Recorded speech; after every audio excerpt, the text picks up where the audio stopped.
Welcome to CWJah Talk number 5. Today's show is really simple, but very important. It's about love, the thing we hear a lot about that I think almost everybody would agree is important, something we want to cultivate, that we hope we receive. But it's not so easy to give.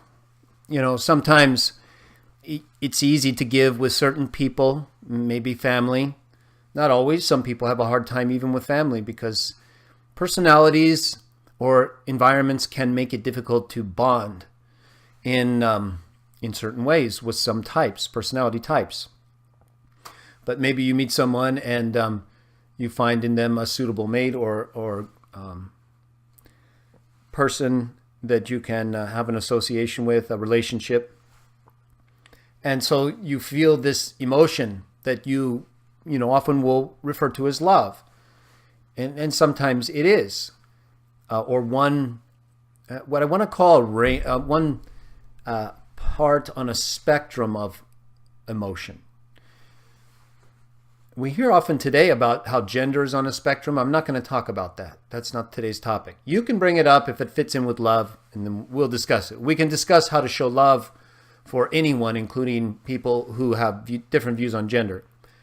But what I mean by a range of emotion with love, that, did you ever do those toys or those games where you have them, they have the handles and they either shock you or you have to hold on to them and they vibrate or you have to hold on to them and grip really hard and it sends the meter up and it's got the different levels of, how much of a loving person you are or something to that effect. It measures love usually, sometimes strength, especially the shock one. But I've seen them both. So, I'm using that as a metaphor, but consider it this way. When you have the kind of feeling you refer to as love, whether you're expressing it towards your family, towards your mate, the person you're in a relationship with, a sexual, personal relationship with, exactly where are you going to make the separation? We often do, and rightly so, when it comes to the physical acts, like I just mentioned, the sexual part of a relationship versus families who are the result of sexual relationships. So it's love in both cases. I think everyone would agree. Now, we qualify it sometimes and say, well, that's family love. I'm going to stay more with English today. I'm not going to get into the terminology necessarily in the different forms of love, like agape and philia and eros. Those are all separate words, and just like the separate words, we have passion, brotherly love. They're all trying to capture an emotional feeling or expression in that range of love. Love is not something you can touch. It's an abstraction. An abstraction is something that's not physical, but it's real. Not an actual thing, but something is there. Like beauty, right? You can look at a person and you can see beauty, but it's not always the thing that you see.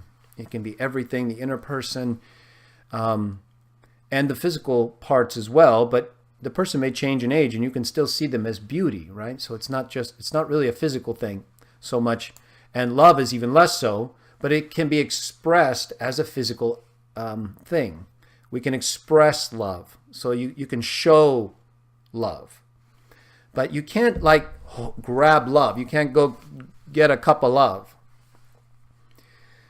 because it's an abstraction, like spirit in some way. We know it's there. It animates us. It's active. But we can't touch it. We can't measure it. We can't even study it outside of our physical self and life.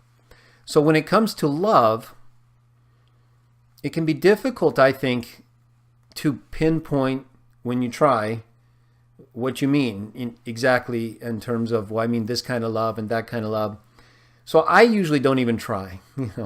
I either expect that the person knows what I mean, or I try to measure it according to the relationship, or, I just don't think it's that easily of a misunderstandable term. Although you can use it in a way that's easily misunderstood. What do I mean by that? Okay, so love is very clear in one sense. We know the emotion, we know there's a range. In that sense, it can be difficult. You try to put, like pins on a board and well, this is that point in love and that, or like I said, the shot game or the grip game, and you try to meter it. There is a range. It's just, why spend the time to try to find it versus just living it and showing it? I find I rarely have to qualify what I mean by the kind of love that I show a person. Now, oftentimes in relationships, that can be the most difficult because that's not the kind of love you're used to with another person yet. You're used to the love you have with your family. You don't have to test it usually because you've grown up with it. But when you have another person you meet and you come to know them, well, there those feelings come again. You start to love, and then the question becomes to what extent, how far will this love get? But I still think that the love begins at certain points and then again crosses a range through to different periods in its growth. And so it's better expressed than traced, in my opinion. But it's good to think about on some level like this so that we can appreciate the broad range of love. This is what I'm getting at. That love is very broad. It's not narrow. It's not focused. It's not exclusive, even if there are exclusive things you love. We're going to talk about some of those. Okay, so with that introduction in mind, I think, and I wanted to say that to sort of give us all a starting point in terms of how we as people think about love today. And so then when we go back to these earlier texts that are relevant because they're written by humans like us, just at different times and different places, but for the most part dealing with many, if not most, of the same things, especially in a religious sense for us. Okay, so I'm going to do something today. I'm going to read just 2 accounts, and the way I'm going to do it is I'm going to start with 1 Corinthians chapter 13, and that's a letter that one of the early first century Christians, Paul, wrote, and in which he gave an extended description of love. Many people have read it or have, captioned a text from it, because each verse in this chapter, well, at least through verses 1 through 12. I'm going to read 1 through 10 and then 12 because I haven't translated 11 yet. And so you can read 11 though, and I'll read 1 through 10 and 12, and then I'm going to jump over. We'll talk a little bit about that, but then I'm going to go over to Luke 10 and read the account of the neighborly Samaritan. And I want you to look at that with me so that we can discuss this question of love. And then we're going to go forward from there. And we'll talk about how these accounts will help us to deal with many of the divisive things that keep us from being loving today. And that can be anything. It can be racism. It can be religious intolerance. It can be people who, even though they have disagreements with others in terms of sexual preference or how to view biology, go about expressing their differences too strongly in ways that go beyond verbal disagreement, and whether that's appropriate and to what extent. Love can be seen in it.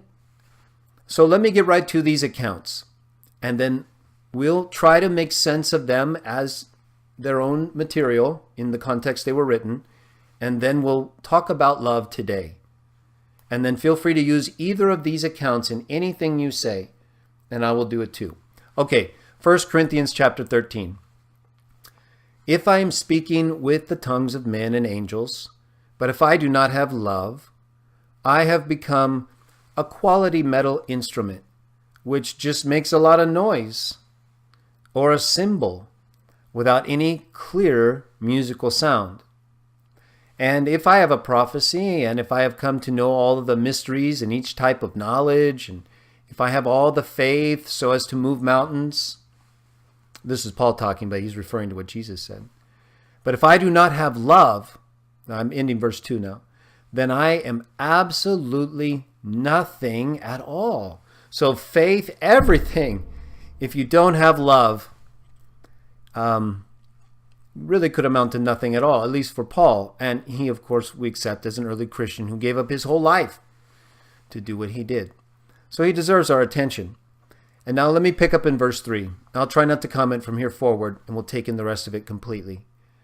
All right. And if I should give away all my things, which I used to live, and even if I should hand over my body so that I may rejoice through persecution, and if I do not have love, then I will not be made to benefit from anything. Now, who does that remind you of? It reminds me of Jesus. This would be very difficult for me to do. If I were being persecuted and to show love to, it seems like it would be difficult. Unless I remembered this, and I remember what Jesus went through when he was being killed. And what did he tell his Father? Forgive them. They don't know what they do. Because he knows that Jah the Father was watching. Jah the Father's tolerating us to begin with. We'll talk about that. And here they are putting to death someone, his son, who he sent down to the earth to show us how to live for no reason at all. But it's not like they are not aware of the other spirits and humans they allow to do these things. And this ties in with what I was talking about to someone earlier. We'll get to it. This question of God allowing things to happen to people and how whether or not that shows love. But let's get back to this. Because you see, I keep thinking about so much that's written, I break off to talk about it. And that's okay. Let's see if we can get through more of it, though, and then move over to the account in Luke. All right, starting verse 4. Love waits patiently. Love acts mercifully, not jealously. Love does not brag. It does not become arrogant. Love does not act shamefully. It does not look out for itself. It does not become overly agitated. We all get agitated. Love does not think about what is evil. Love does not get happy because of what is wrong. Rather, love cries out joyfully with the truth. Love puts up with everything. Love believes everything based on good reasons. Love has hope for all things. Love endures all things. Love is never ending. But if there are prophecies, they will come to an end. If there are different languages, they will stop. If there is special knowledge, it will become useless. For we have knowledge only from a piece of the puzzle, and we prophesy only in a part of this whole story of humanity. But whenever the complete picture appears, what we know only in part will be abolished as it becomes part of the whole. Now think about that for a moment. I'm going to break there, then verse 12. Real quick, focus on that, verse 10 for a second. What we know in part, in other words, what you know right now, what I know right now, is going to be gone. Because even if we're correct to the extent that we're acting based on good reasons, we're still missing so much of the puzzle that when it finally is whole, we'll see everything totally differently than we do now. That's how broad I think love goes. But for now, this is where we are. We're this piece. And so that's why in verse 12, for now we see through a mirror in obscurity. The Greek word is enigma. I'm sure you've heard of it or a similar term, so I don't have to define it. But in the future, we will be face to face. Now I know only from a piece, but in the future, I will clearly understand to the extent that we are also made to understand. Okay, so this is the definition of love Christians use the most. It doesn't mean that we always do it right, but it doesn't mean that when we fail to live up to it, that we should not make it right. You know, we know exactly what we should be trying to be like, in spite of our mistakes. Okay, and if you notice, these definitions of love really are built around the making of mistakes in many ways, because it says in verse 4, love waits patiently. Love acts mercifully. So these definitions not only tell us how we should be trying to act or the feelings we should feel, but how we should be treating others. It's built right into it. It's a proactive definition. It tells us what to do and what not to do. And I think everything is essentially correct from the standpoint that most humans would say, yeah, that's love. Yeah, love's not jealous. Yeah, love doesn't just look out for itself. True love does look out for other people. And now that's what we're going to get to in a moment with the account that Jesus gave. And some people might debate over some parts of this definition. Like notice in verse 6, it says, love cries out joyfully with the truth. Okay. We all want to have the truth. I know that. But we make mistakes. And some people really, whether something's the truth or not, it's more about the pleasure they gain from something or the power position. So truth is not always the object of love for people in this world. And maybe even not for us individually. Sometimes because of our nature, we can fall into a path, and for our environment. I believe both work together. Our own nature, how we've developed as a human through our generations from the past, and then the conditions in which we were born and raised, make us more or less exposed to different things. And so you might grow up loving something that's not true, and you do it because you want to do it for the power and money you get. It doesn't involve the truth. So again, in our view, love does involve truth. We don't want to lie, have people lie to us. We don't lie to others. Do we sometimes make mistakes? Yeah. And then usually if you're a Christian, you feel bad about it. You apologize and you make up for it. Otherwise, you're going to gradually become less and less Christian because you're hiding something that doesn't make sense with what you're trying to project. And you're not going to be able to stay in touch with the Spirit in order to gain strength and wisdom and to endure all things. Love will help you do that, but not if you don't love truth. How are you going to endure something that has to do with what you know is not true?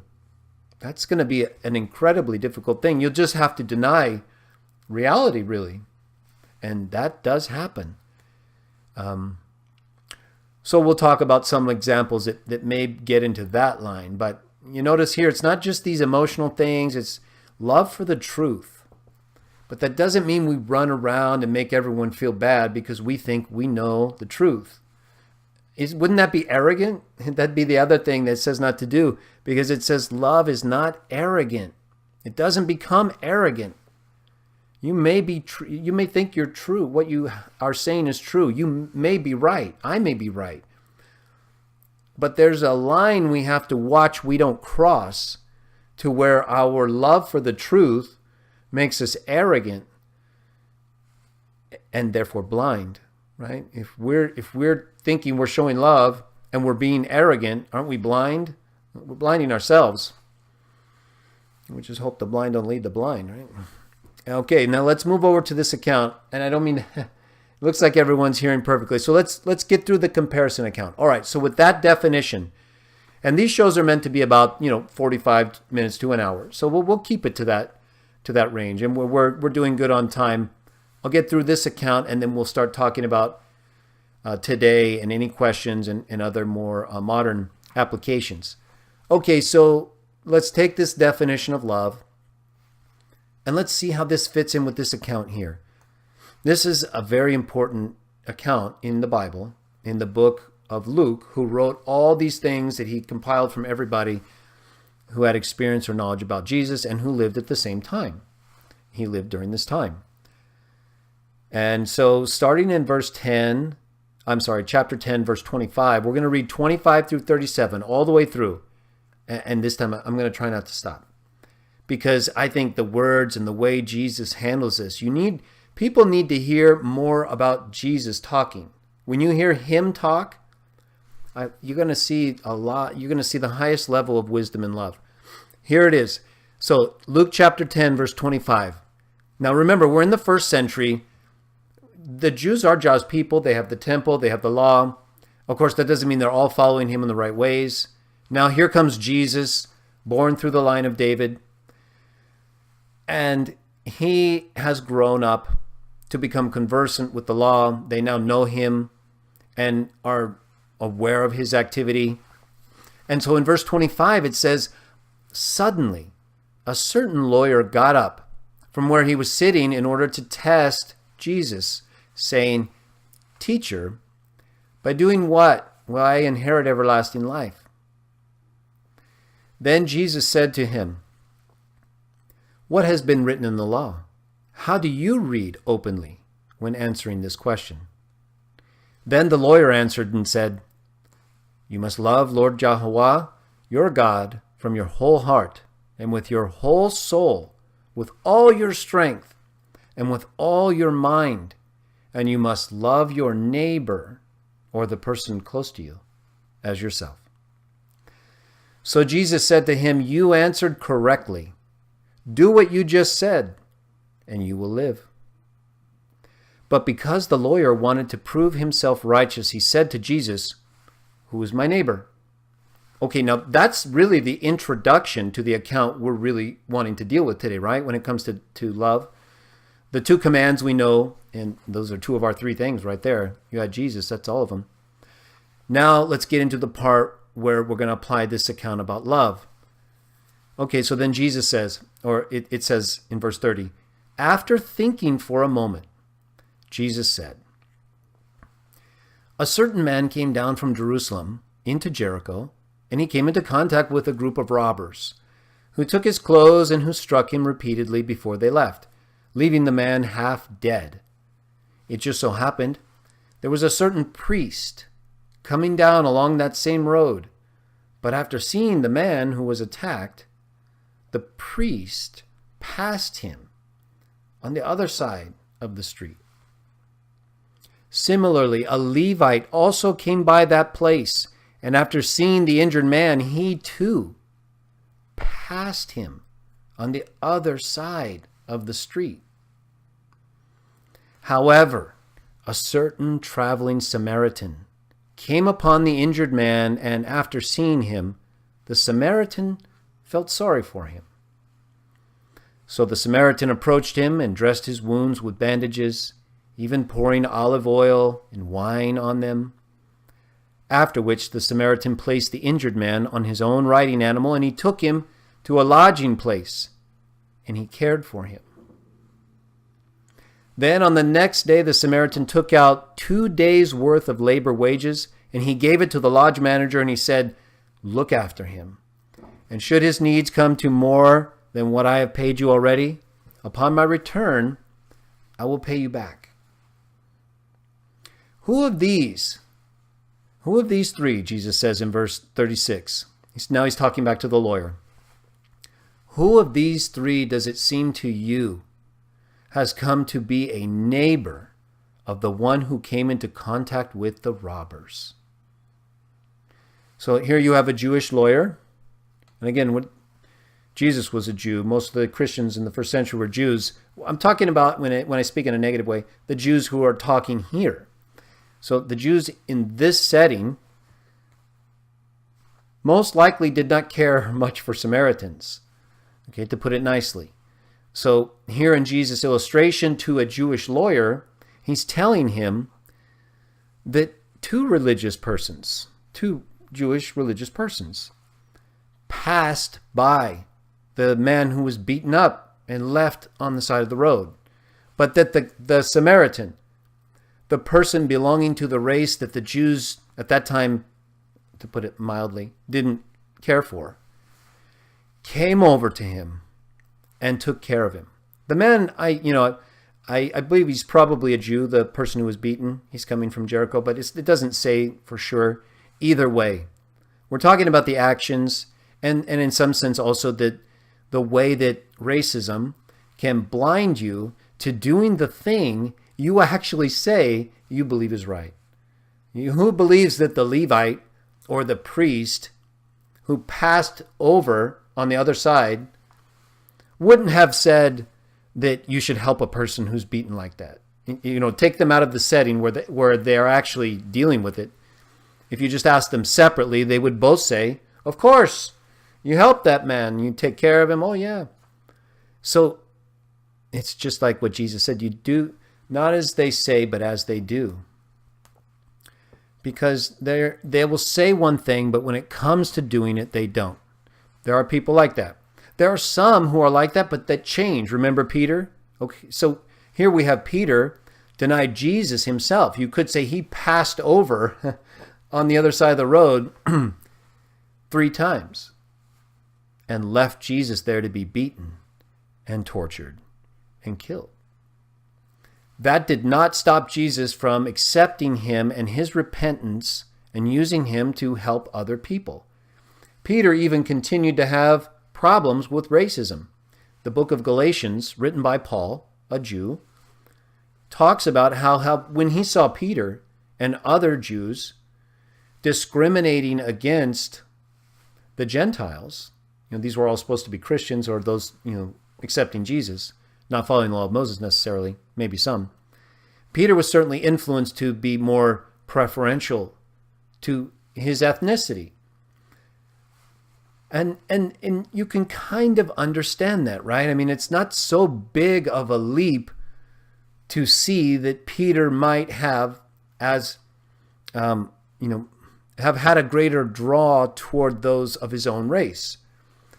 But that's one thing. Maybe he felt a little more comfortable culturally. Not every culture is easy to just intermingle with right away. But what Peter did was he was treating the other Christians unfairly. They were being overlooked because of the way Peter was showing preferential treatment to his own ethnicity. So now look at, I didn't mean to get off the account in Luke, but it fits so well. So let's go back to it. They all fit though. Now, and then the definition in 1 Corinthians, love does not look out for its own interest, but that of the other person. So you can see this in the lives and activities of all these Christians, but also, like I mentioned with Peter, you see people failing, but then they succeed. Then they turn around and they start doing things right. Maybe not perfectly. Like I said, Paul even had to deal with Peter later, after they had received further empowerment. So we never give up on people, unless they give up on themselves. It's one thing, I think, for a person to fail to realize that they are not living up to the standard that they themselves teach, and that, and that they're not feeling badly enough about it to do something right. And it's another thing to just think that a person can never change, or just because they're still struggling with a condition. All right, let me use Peter's racism, or even the racism here with the Samaritans and the Jews at the time. That's what these accounts really are about, right? Especially this one in Luke chapter 10. It's really a question of, will you help somebody else to whom you're not as close to, you're not as drawn to, as if they are yourself? And that's really it, right? What if you were this man who was beaten, or this woman who was beaten, and you saw a person of your own race, maybe a religious person of your own race, pass you by? And then you saw another person of your own race, a priest, a Levite, whichever equivalent would be in your race, pass you by. And then you see a member of a race you really hate or don't like. And you think, they're going to pass me by. And then they don't. They don't pass you by. They don't do the thing you thought they were going to do because of what you were doing that wasn't right. You were viewing them as someone they really weren't. They're just another human who happens to be a Samaritan, and for some reason, maybe you think, or whatever race you don't like, you think they're never going to help you. They're not capable of expressing love. That's a trap we fall into.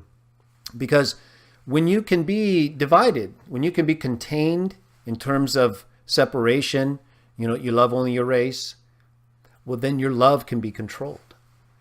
Your love can be controlled.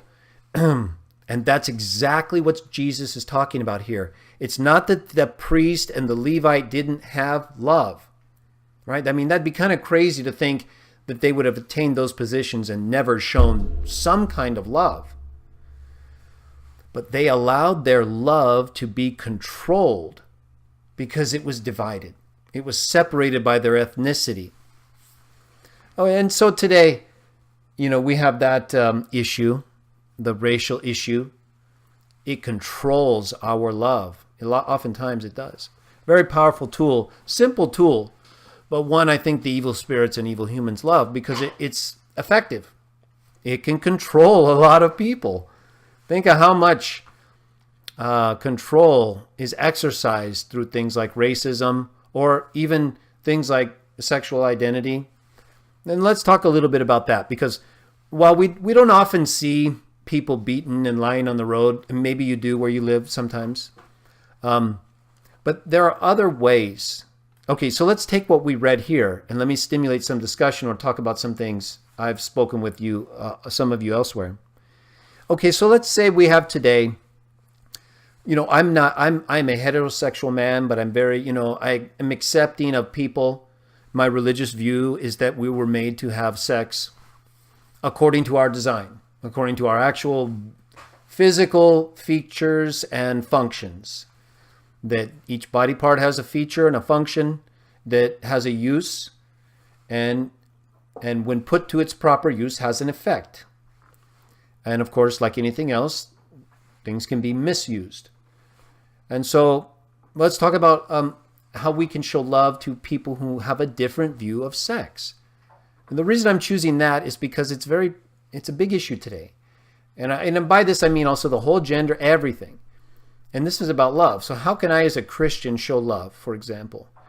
How would I be able to be like this Samaritan if I saw someone who has a different view of sex than me? Maybe they're homosexual, bisexual, or transsexual, whatever, pansexual. They're all gaining in popularity because people are just choosing to do or not do them. They're becoming more discussed, so people are more aware of them.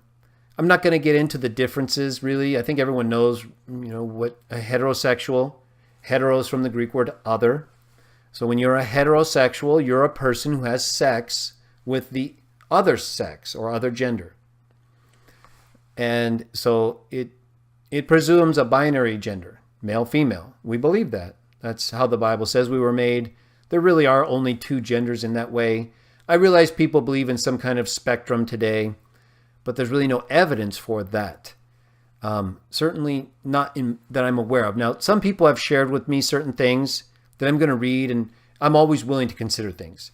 I'm just talking about what I know right now. So I'm not aware of anything. Now, I do think environmentally and there's certain hormonal imbalances that for sure I think I have seen enough to say can make one more or less effeminate or masculine. And so to what extent our biology has been impacted over the progression of time so that maybe people's physiology has been compromised to the point where they just have a much harder time dealing with their gender as designed because of their hormonal imbalance or excess effeminacy or excess masculinity if you were a woman. So these are the kinds of things I would never presume to know with finality because of the imperfection of our species. It's just a fact. The same way I would not judge myself or another heterosexual because we sometimes are excessive in our desires, right? It doesn't mean that every time heterosexual sex is done, that's the best thing to do. It can lead to problems, disease, and issues as well. But it also is physiologically the right way to use your body. Right? I mean, no one can argue with that. No one can make a scientific argument that is credible and that that would be sensible to say that the male and female parts aren't designed to go together and not only be pleasurable in doing so, but to create life. So I have one of my cats is, these are live discussion shows every Saturday, but I keep them pretty informal. I do upload a captioned copy of this later, but I do like to keep the live shows as informal as possible, even though we often talk about dignified material. But still, it gives it a kind of congregational feel, or at least a good associative feel. I like the way it comes out when we just sort of relax and talk about things. And especially things like love, and then how we can appreciate people's views, either or differences racially, ethnicity. That's the whole point of Jesus' illustration of the neighborly Samaritan, in addition to answering the lawyer's question. I got my two cats in precarious positions, so I'm going to let them stay. But one time I was doing a great message, and I let them be a little too free. And I'm not going to talk about it, but it didn't go the way I planned. So I'm going to watch them carefully on these live ones, and I think they'll be okay. All right, so back to the accounts and the love and the other things. So today, how can we know? Okay, so Christians often get a bad, in the media at least, and for others who are more progressive, I would say, religious people, whether it's Christians and even Muslims and others, Jews, people with a moral code that includes or is limited mostly to, I'll say, the designed manner of sex, using your body the way it's designed. That you can look at an anatomy text and see that this body part goes here for this purpose. Okay, you can't do that with homosexual sex. And homo comes from the Greek word, which means same or similar. So it means they have sex with the same or same gender. But to do that would require, at least for males, the use of organs the way they are not intended. And you can show this scientifically. Okay, so there's a difference there. And of course, you cannot reproduce with homosexual sex. And so there's a couple things. But so what do we do about that? It's not something people are forcing us to do, right? I mean, that was the issue in Sodom and Gomorrah, by the way. It was a bigger issue. It wasn't just that they were having a lot of gay sex or sex with more than one person. If they were doing that for a while, then why didn't Jah stop it earlier? It was because they were forcing themselves on people. That's exactly what that count describes. The angels came and the people of the city attacked them over and against the daughters that Lot tried to offer them. Remember, at that time, the culture was different. There was no rape involved. You could give your daughter away. I had one person tell me that one day. He didn't know what he was talking about. Oftentimes you hear people, they have no idea what they're talking about when it comes to these accounts, and they'll use them to tell you the craziest things. So be prepared for that. Not everyone is really educated when it comes to some of these biblical histories. But when it comes to dealing with people, so obviously Lot had to deal with people and live with them, even though they didn't worship Jah and practice things the way that Lot did. So we have to be able to get along with people, even if they do things we don't do because we think they're bad for us, right? Does anyone choose not to do something because it's good for you? No. I don't do some, maybe sometimes we'll do things like eat too much, or sometimes people drink or smoke. And in certain senses, it may not be good for you. But that's their individual choice that they're doing to themselves. They're not doing it to somebody else, unless you're indiscriminate with, blowing secondhand smoke on people or what have you. So there's personal habits and then habits that involve other people. We're talking about other people. The whole idea of loving others as yourself, our third thing, this account, being proactive with love, has to do with other people. Choices that we make ourselves, we are accountable for. And we can also tell usually when they're good for us.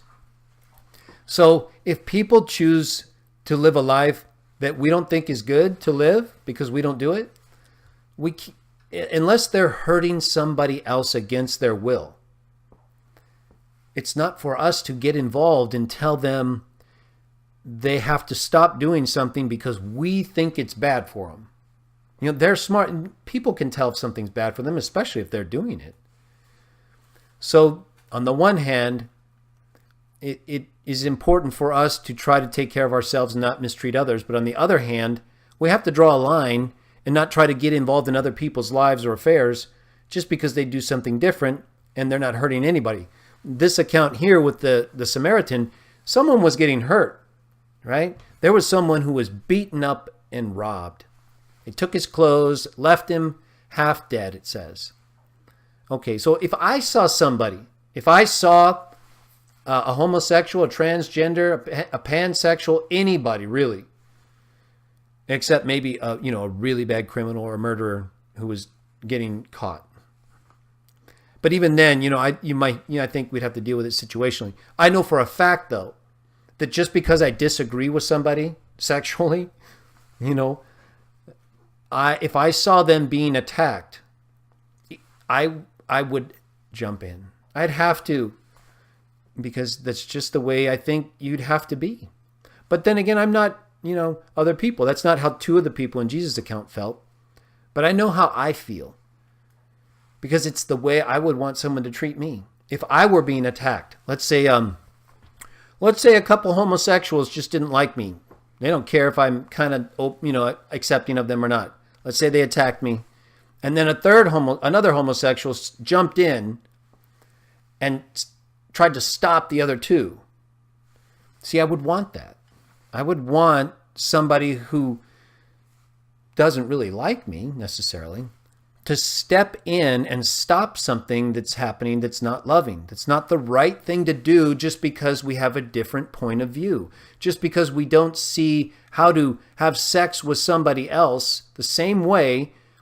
We're not going to let each other get killed, right? It's a serious thing, obviously. We don't want people to hurt themselves sexually or to blaspheme God, and in one sense. But people aren't thinking about it so much. So I don't think people are openly. Some do. I see some with signs and stuff, in the parades. So they know what they're doing. Just like certain Christians do dumb things, right? They go and they shoot up these clinics. That's not. That has nothing to do with anything you will read about in the Bible or how to deal with these things. Now, of course, you're dealing with abortion, other issues that can drive people a little crazy.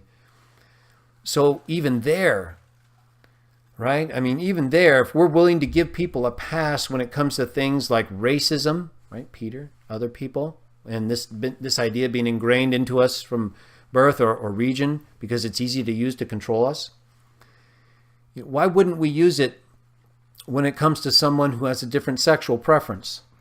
Right, we may not get involved with them sexually or do something because we have a different view of it. But when it comes to working with others or being a nice person and trying to get along socially, if we can't do that, then we've got something wrong. We've definitely missed out on the point and definition of 1 Corinthians 13, right? So with no point in pretending we follow that if that's the case. And then the account of which Jesus gives us in Luke 10, how can we be racist, really? It's not that we can't feel that because, again, like Peter, you could have been around it, or you have a personality type, it just takes longer, right? It was easier for Paul to get past it than Peter. But we're all dealing with these things. It's just a fact. To pretend like we're not dealing with them would be unloving because it wouldn't be merciful, it wouldn't be patient, and it would probably lead to arrogance because we would think we're better than other people. It's a tricky thing because in one sense we have to have a standard that we follow and we think is good. And in the other hand, we have to allow people to make choices that we think are hurting them when they do them. That's hard to do. There's a natural sense, I think, in people who believe in what they're doing as right to want to help other people do the same right thing too. But if you cross the line, if you look at the account in Luke 10, did the Samaritan try to convert the guy? The Samaritan, according to Jesus, who helped the man potentially of a race that was at odds with his own, and who had been beaten and robbed and who would have been an expense, didn't even think about the religious difference, didn't even consider their racial hatred. He just went in, took care of him, because he, in the end, when all these barriers and divisions are removed, remember, we're a piece. We're just a piece of the puzzle. We see in part right now. But when the whole thing is put together, You see, that Samaritan and that beaten man are going to be in the puzzle. It doesn't matter the other things that were keeping them apart. And so I know as a Christian, that's what I believe and what I teach others as part of the Christian Witnesses of Jah. We have our views, but we try to just deal with the three things primarily, which include treating others the way we want to be treated, which is specifically described in this account in Luke chapter 10 about the neighborly Samaritan, that shows the extent to which we are supposed to help others, even if it means our personal safety, and even if they're totally different or of another race or religion. So those are not the criteria. Those are not the criteria we're to use to decide whether or not to show love. It's not discriminating in that way. So I thought this would be a good show for us to have, because we all can forget something really easy every day, like love, because we often have to compete, we have to work hard, and it can be tough. It can be tough to show love, especially when we're trying to get through life, and we have to make money, and it puts us at odds with other people sometimes from other professions. So, but still, I think if we do our best, remember these accounts, it will only be better the more loving we are. It's just that sometimes we allow ourselves to choose an easier path, a quicker emotion. Remember, love is patient. So think about things a little more, and you might have more love flow. It helps me. It's very easy for me to get excited and motivated, which is good. But when it comes to love and showing emotions the way I think I should, then I try to slow down. And it always seems to come out right or better. And I wanted to talk about those things with everyone today. So let's see what we've got here. Let me see if I can get this question. When governments offer two-child only in family to control. So we have a question that I'm going to share, and we'll add it to the show. We have Benzie Roy's asking, when a government opts for two children only in a family to control population, is abortion okay then? This happens in some countries to control population. So I don't have an opinion ever on abortion. And the reason for that is because each person must choose what to do if they're pregnant. And because I'm not pregnant, I don't ever have to make that decision. Do I believe that killing an unborn child is right or wrong? It's not really about my belief, is it? It's about what Jah and Jesus say is right and wrong. So I would prefer not to say anything. Now, I'm going to answer this other question about the government part, but in overall sense, I have written about abortion and shown what the Bible says, and I do believe that the baby is alive. I would never kill a child in a womb that I knew was there. And so I think, like with things like sex, we know what to do. We know what is happening in our bodies or with our bodies. Some people just choose to do it differently, whether it's sex or how to view a child. Now, governments will make it difficult because if they choose population control, then you may not have a choice. So the government is essentially taking it upon themselves, the judgment that would otherwise be that person's. If they force you to do something, if you're forced to do something, unless it's something you may need to give your life over, then the other person is essentially assuming liability for you. I think at that point, being forced to do something, that the ones forcing you, if they're forcing you to have an abortion, again, I'm not going to comment because it's such a subtle trap to start speaking about things in ways that don't really involve more than the people who are involved. It's a popular topic, and I know it can be an issue. But for me, it boils down to, it's not a question of whether it's a life in the womb, a child in the womb or not. You can take a scan and see that it's a baby in the womb. But, they'll try to say, well, it's different inside out. Okay, well, you'll have to answer for that.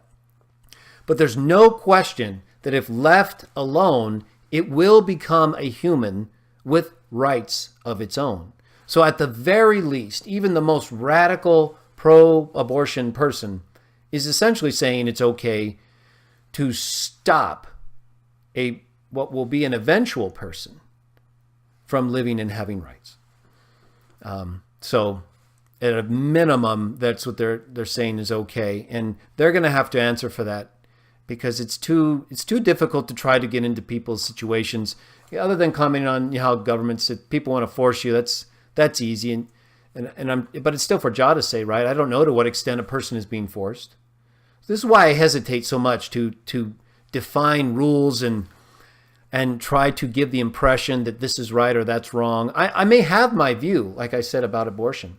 But the second I start floating it out there as my view, and then it's like, well, okay, this is the right view because this is Greg's view. And while I think my view is right, I'm not trying to make that decision for a person. I do want to help people make the right decision, but it's very important for me to help people come to a point where they can stand before Jah and Jesus on their own, because they are loving more than me.